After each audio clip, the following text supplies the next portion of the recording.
bag, and I play guitar in this project.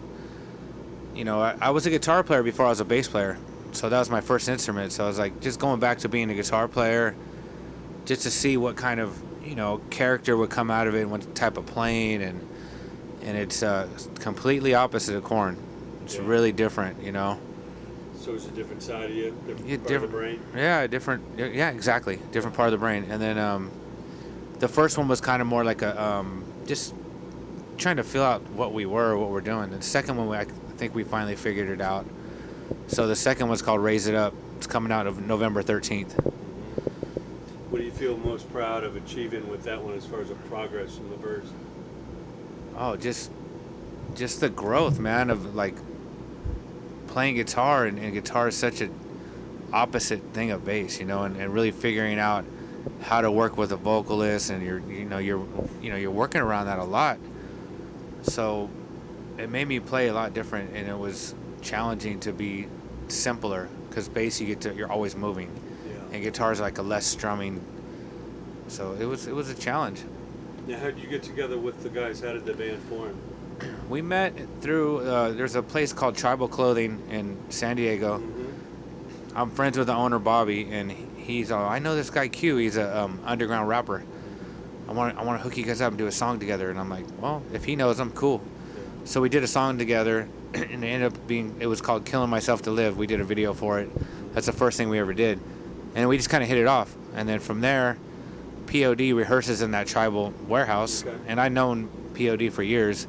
So Wub was there, and we're like, hey, we're doing a band, and he totally down to do it. So, and Spider was my bass tech, so it was like kind of, already in the circle. In the family. Yeah. Pretty amazing stuff. So now, what's the plan as far as doing any kind of live shows?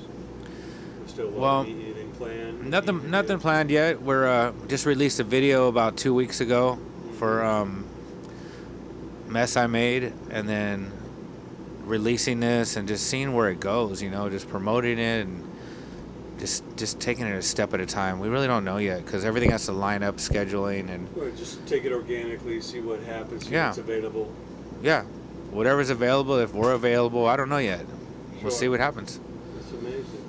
So as far as the creative process for the next Korn record, how far along are you, or what are you thinking for the next album? We're in the studio now. We should be wrapping it up. Be done, out touring on the new album by, I bet you we're probably done in March, because we've already been in. We got like 10 songs, but we feel like we're just getting started.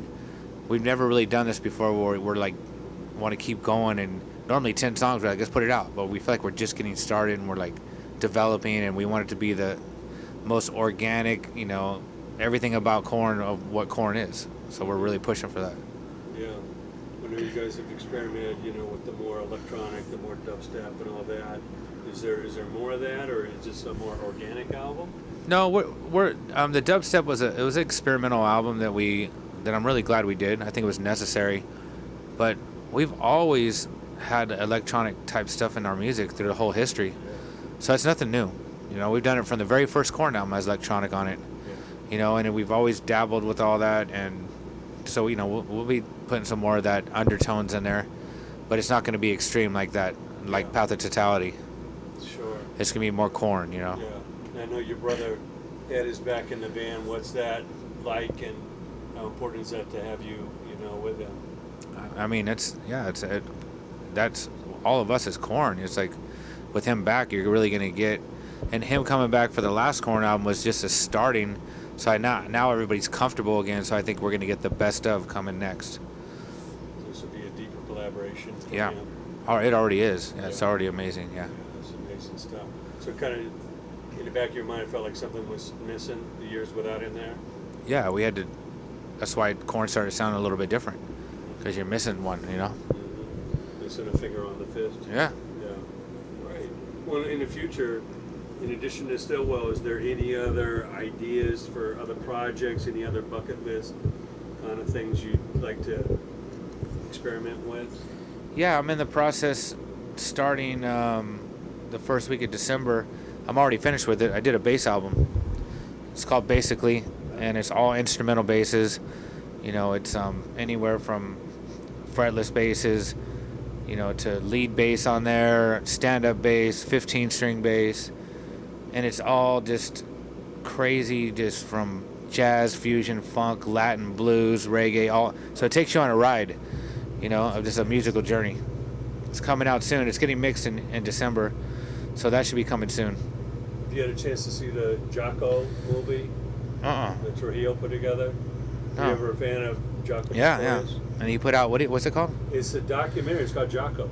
Oh, I'm going to check it out out. next week. Oh, I can't wait. Yeah, it's incredible. I'm in. Can't wait. Great stuff. And I know you love the funk. Yep. And you're a hip hop fan, you know, from early on. What do you think the current state of hip hop? What's lacking? What's needed more of?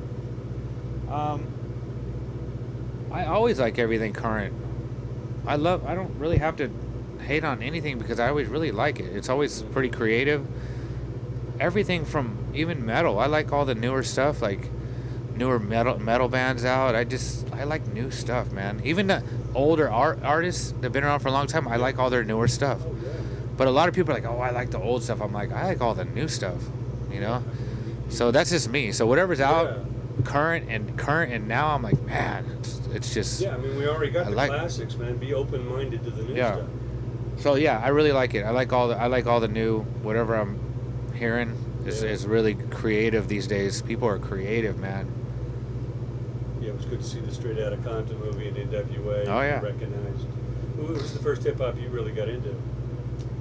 I think it was probably, in the very beginning was when I was a kid, Sugar Hill Gang. Mm-hmm. You know, I think that's where I crossed over. I had that and Kiss, so I was already rocking rap. Grandmaster Flash and Gene Simmons. Yeah, so it was then, and then later in life I probably got into like House of Pain, Cypress Hill, all West Coast kind of, Ice Cube. Yeah, just all of that stuff I'm from the West Coast, so it's a kind of you just grow up with it, Yeah, it's beautiful. Well, I know you take a little bit of Cali out there to the world, wherever Korn goes, and I'm sure you're proud of representing this creative culture that's just so dynamic over so many decades, Yeah. Are there any places in the world you haven't been to that you're excited to hopefully get to? Man, I don't really know. You guys taking it to China yet? Yeah. China, We pretty much... Russia? Yeah, we've been everywhere, man. So I don't know. I can't really think off that. Right. There's not even a bucket list on that. I've been everywhere I want to go. And I've been everywhere I want to go like 10 times. Yeah. And what advice do you have to young creative people? Because I know the business is constantly changing. That's hard to talk about. But just creatively, the amount of dedication, sacrifice you put into this. What do you school them as far as, it takes time to find your own voice? And go out there and grind and sweat and kill yourself through 20 to 30. If you don't make it by then, go get a job. Yeah. That's basically it. Go do it for free. Knock yourself out. Rough it. Struggle. Sweat. Break your back. You got 10 years to do it, 20 to 30.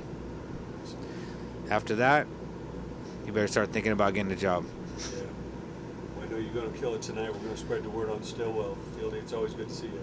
All right, man. Thanks.